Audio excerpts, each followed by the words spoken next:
ஓம் சைராம், ஜெய் சைராம்.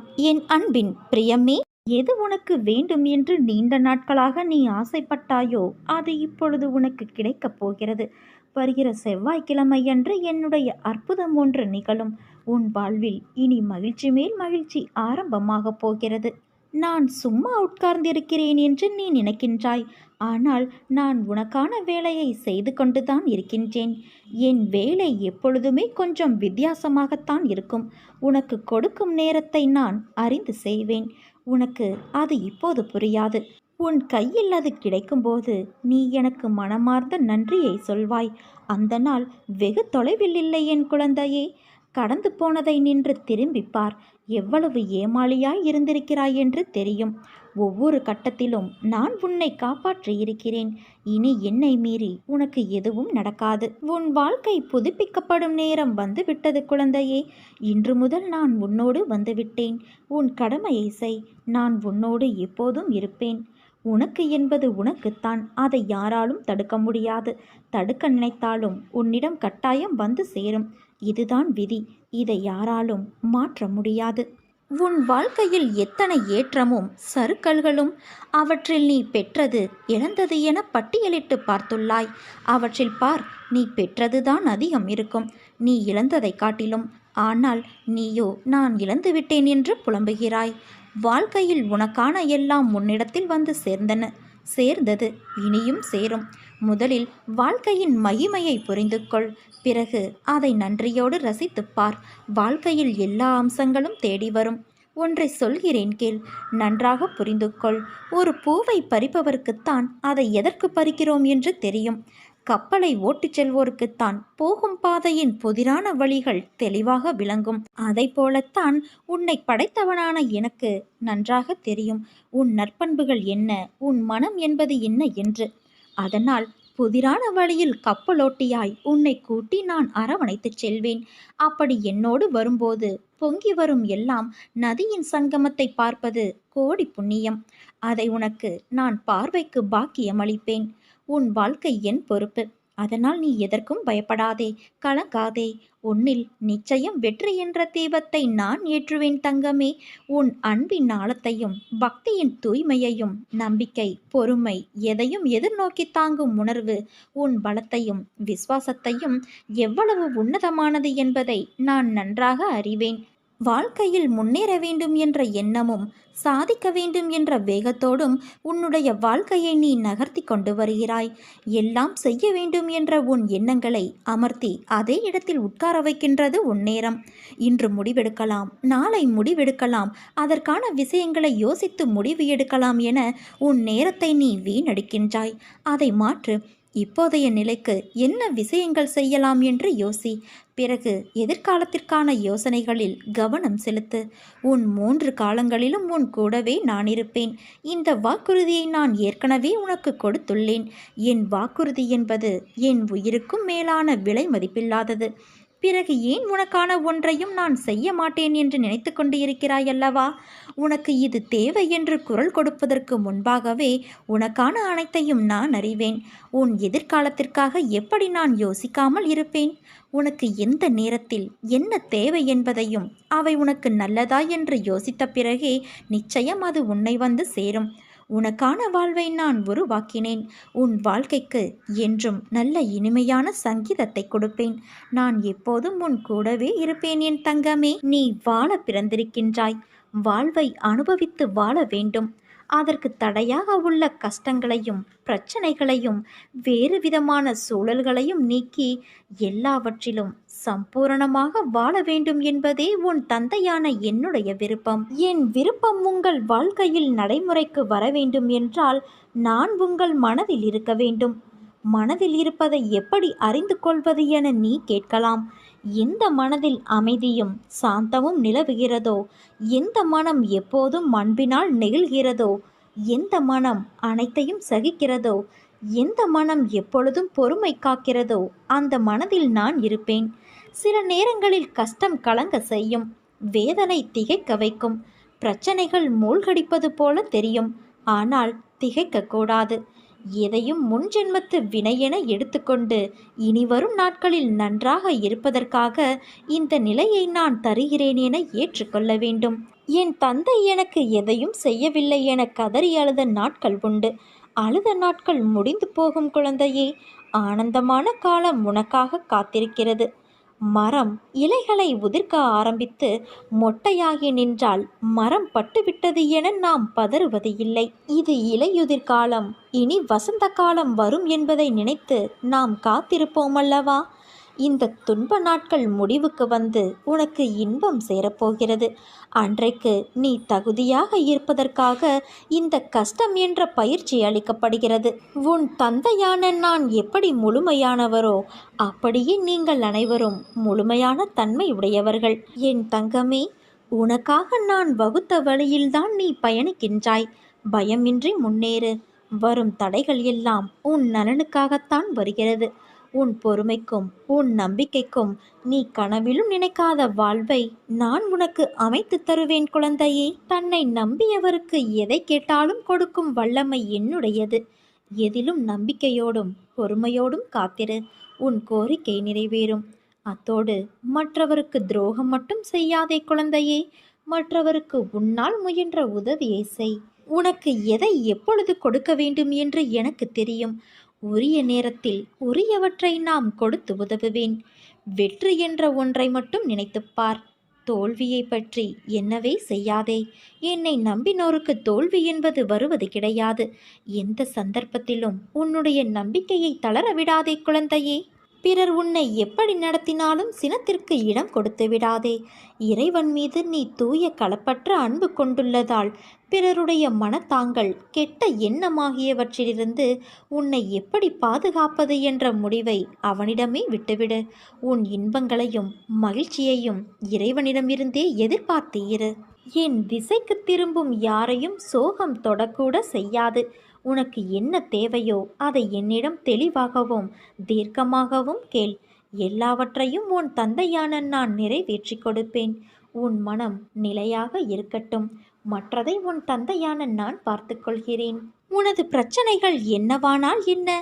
நீ அனைத்தையும் கடந்து போகத்தான் பிறந்திருக்கின்றாய். கஷ்டப்பட்டாலும் சுகத்தை அனுபவித்தாலும் அது முன்ஜென்ம கர்ம வினை பலன் என்பதை உன் தந்தையான நான் காட்டுவேன்.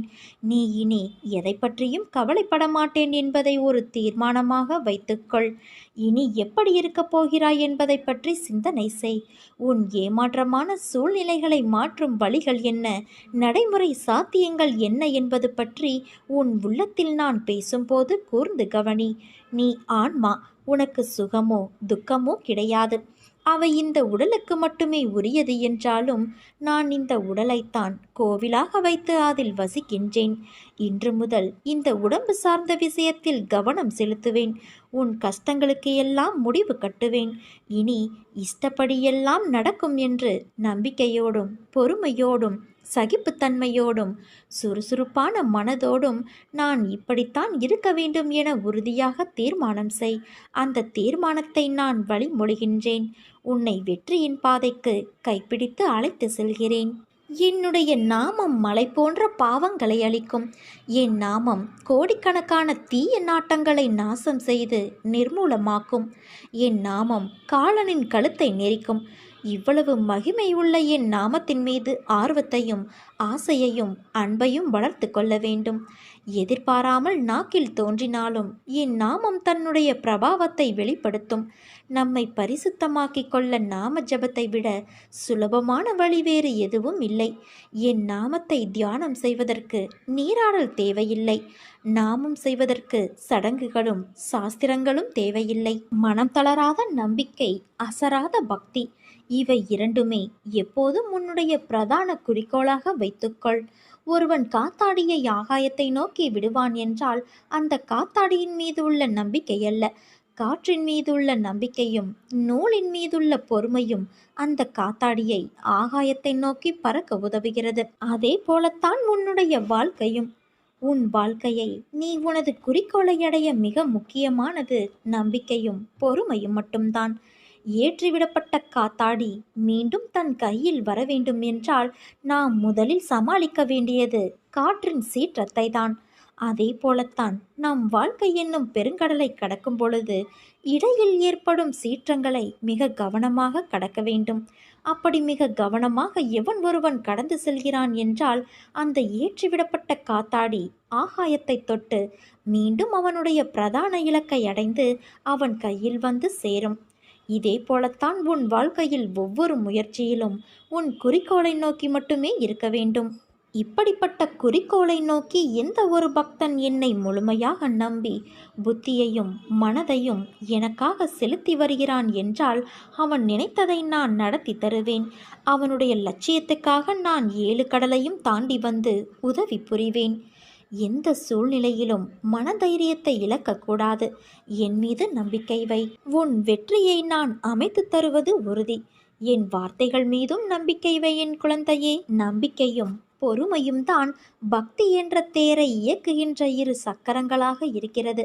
அதே போல சுகங்களும் துக்கங்களும் வாழ்க்கை என்ற வண்டியை ஓட்டுகின்ற 2 சக்கரங்களாக இருக்கிறது. நான் வகுத்து வைத்த சில நியாயங்களுக்கு தகுந்தது மாதிரி மனிதன் துக்கத்தை மட்டுமே அனுபவிப்பது இல்லை. கஷ்டங்களையெல்லாம் நான் சுகமாக மாற்றிவிடுகிறேன். வாழ்க்கையில் சில நேரங்களில் துக்கத்தில் மூழ்க வேண்டியதாகிறது. நீ செய்கின்ற கர்ம வினைதான் உன் வாழ்க்கையில் சந்திக்கின்ற எல்லா விதமான சுகங்களுக்கும் துக்கங்களுக்கும் காரணமாக அமைகின்றது. கர்ம வினை எதுவோ அது இங்கு பலனாக மாறுகிறது.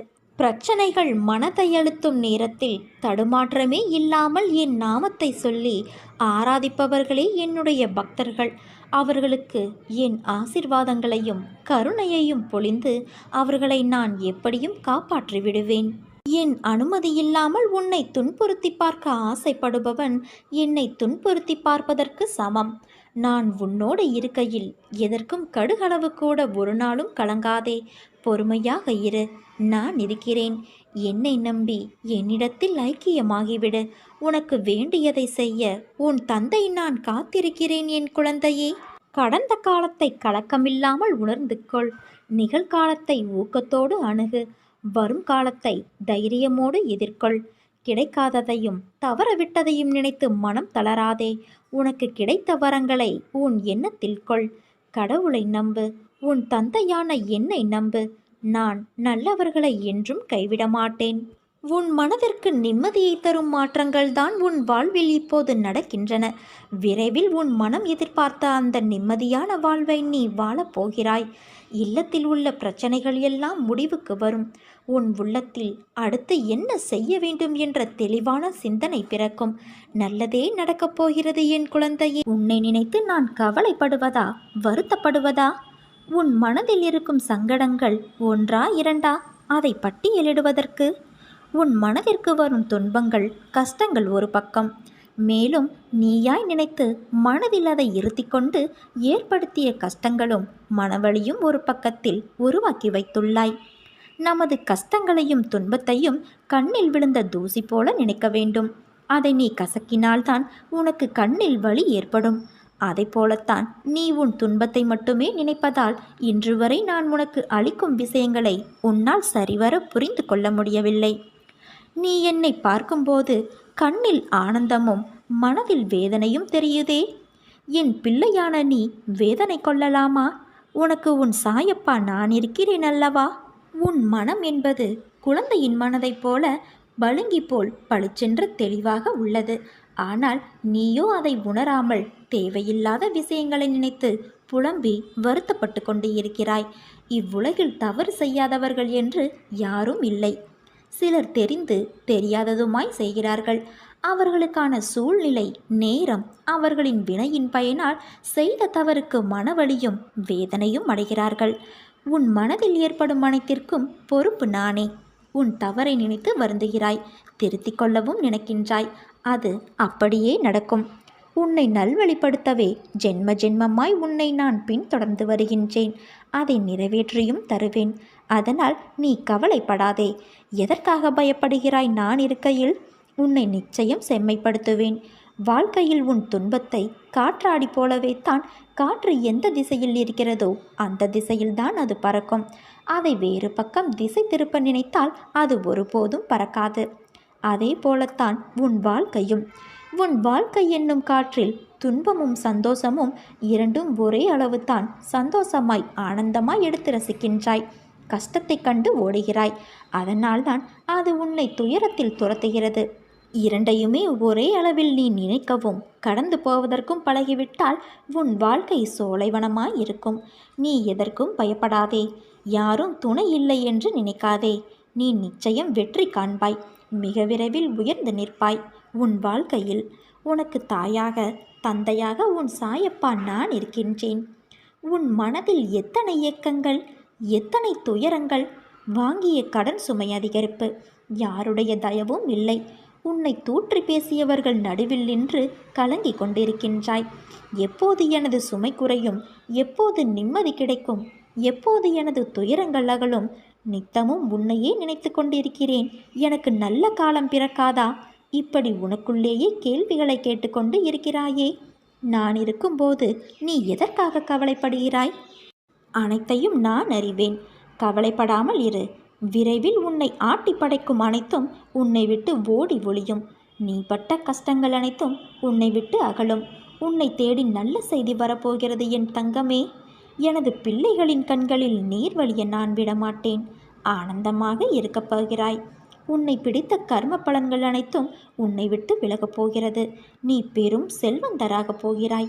விரைவில், மிக விரைவில் ஆகப் போகின்றாய். காத்திரு என் தங்கமே. நீ போராடும் மிகப்பெரிய கடன் பிரச்சனை இன்றோடு தீரப்போகிறது. கடன் தீர்ந்து கோடீஸ்வர யோகம் உனக்கு வரப்போகிறது. இது உன் சாயப்பாவின் என் சத்திய வாக்கு தங்கமே. உனது பிரச்சனைகள் என்னவானால் என்ன? நீ அனைத்தையும் கடந்து போகத்தான் பிறந்திருக்கின்றாய். கஷ்டப்பட்டாலும் சுகத்தை அனுபவித்தாலும் அது கர்ம வினை பலன் என்பதை காட்டுவேன். எதை பற்றியும் நான் கவலைப்பட மாட்டேன் என்பதை தீர்க்கமான வைத்துக்கொள். இனி எப்படி இருக்கப் போகிறாய் என்பதை பற்றி முதலில் சிந்தனை செய். உனது ஏமாற்றமான சூழ்நிலைகளை மாற்றும் வழிகள் என்ன, நடைமுறை சாத்தியங்கள் என்ன என்பது பற்றி உன் உள்ளத்தில் நான் பேசும்போது கவனி. நீ ஆன்மா. உனக்கு சுகமோ துக்கமோ கிடையாது. அவை இந்த உடலுக்கு உரியது என்றாலும் நான் இந்த உடலைத்தான் கோவிலாக வைத்து அதில் வசிக்கின்றேன். எனவே இன்று முதல் இந்த உடம்பு சார்ந்த விஷயத்தில் கவனம் செலுத்துவேன். உன் கஷ்டங்களுக்கு முடிவு கட்டுவேன். இனி இஷ்டப்படியெல்லாம் நடக்கும் என்று நீ நம்பிக்கையோடும் பொறுமையோடும் சகிப்புத்தன்மையோடும் சுறுசுறுப்பான மனதோடும் இப்படித்தான் இருக்க வேண்டும் என தீர்மானம் செய். அந்த தீர்மானத்தை நான் வழிமொழிகிறேன் தங்கமே. உன்னை வெற்றியின் பாதைக்கு கைப்பிடித்து நான் அழைத்து செல்கின்றேன். என்னை நோக்கி நீ வேண்டுதல் செய்ய துவங்கிய அந்த நேரத்திலேயே உனக்கு பதில் தரும் வேளையை நான் துவங்கிவிட்டேன் என்பதையும், அதனால்தான் நீ சோதனைகளை அனுபவிக்கிறாய் என்பதையும் உனக்கு பலமுறை அறிவுறுத்தி வைத்திருக்கின்றேன். இப்போது அதை நினைவுபடுத்துகிறேன். கலங்காது இரு. தாமதமானாலும் தப்பாமல் கிடைக்கும். வாழ்க்கை என்பது நீ நினைக்கும் அளவுக்கோ பயப்படும் அளவுக்கோ குழப்பம் நிறைந்ததாய் இருக்கக்கூடியது அல்ல. ஒரு யதார்த்தத்தை நீ புரிந்து கொண்டால் அதுவே உன் வாழ்க்கைக்கு மிக சிறந்த வழி. எது வந்தால் என்ன, நம் வாழ்க்கை என்பது ஆண்டவனால் கொடுக்கப்பட்டது. எதுவும் நிரந்தரமல்ல. கஷ்டங்களோ சந்தோஷங்களோ எல்லாம் ஒரு நாள் வந்த வழி எதுவோ அதே வழியில் திரும்பத்தான் செய்யும். உன்னை எதிர்மறையாக்கும் எந்த ஒரு நிகழ்வுக்கும் நேர்மறையாய் மட்டுமே நீ உன்னை வெளிப்படுத்து. அப்போது உன்னுள் தோன்றும் மன அமைதி, தன்னம்பிக்கை, உனக்கு கொடுக்கும் உத்வேகம் வேறு எந்த ஒரு விஷயத்திலும் கிடைக்காத ஒரு மன நிறைவை கொடுக்கும். பட்டம் வானத்தில் பறக்கலாம் நூலின் உதவியால். ஆனால் காற்றால் மட்டுமே அதனை வழி நடத்த முடியும். நூலின்றி பட்டம் இல்லை. காற்று இல்லை என்பதை சொல்ல முடியாது. அது இல்லாதது என்ற ஒரு விஷயமும் கிடையாது. அதனால் உன் வாழ்க்கையில் நடப்பவையெல்லாம் நூல் போலத்தான். அதை தாண்டி உன் சாயப்பா உன்னிடம் சொல்வது காற்றை போல இரு என்றுதான். உன்னை அரவணைக்க யாரும் இல்லை என்று வருந்தாதே. உயிருக்கு உயிராய் உன்னை நான் பாதுகாக்கின்றேன். பாபா யாரை எப்போது தன் பக்கம் இழுப்பார், என்ன செய்ய சொல்வார் என்பது அவருக்கே வெளிச்சம். அவர் அருளின்றி எதுவும் நடப்பதில்லை. நாம் நம்மை அவரிடம் ஒப்படைத்து விடுவோம். அவர் குயவன் போன்றவர். அவர் விருப்பப்படி நம்மை எப்படியாவது செய்யட்டும். இதோ இந்த விடியல் உனக்காக காத்திருக்கிறது. உனது எண்ணங்கள் விருப்பங்கள் நிறைவேறி நீ நினைத்தது நடக்கப் போகிறது. இந்த தகவலை உன்னிடம் சொல்வதற்காகவே நான் இரவு முழுவதும் உறங்காமல் விழித்து காலம் போக்கினேன். எனது அருள் அவரவர் செயல்களுக்கு ஏற்ப செயல்படுவதை பார்த்து தெரிந்து கொள்ள என் அருகில் விரைந்து வா. என் அன்பு குழந்தையே, நான் இன்னும் விழித்து கொண்டுதான் இருக்கின்றேன். உன் பிரச்சனையை நினைத்து உறங்காமலே நீ காலம் கழித்தாய். உன் பிரச்சனைகள் எத்தனை பெரிதாய் இருந்தால் என்ன? எனது கைத்தடி அதனை நொறுக்கி போடும். உனது கண்ணீர் எவ்வளவு ஆழமானதாக இருந்தால் என்ன? எனது கரங்கள் அதை துடைத்து உனது முகத்தில் மகிழ்ச்சியை முகிழச் செய்யும்.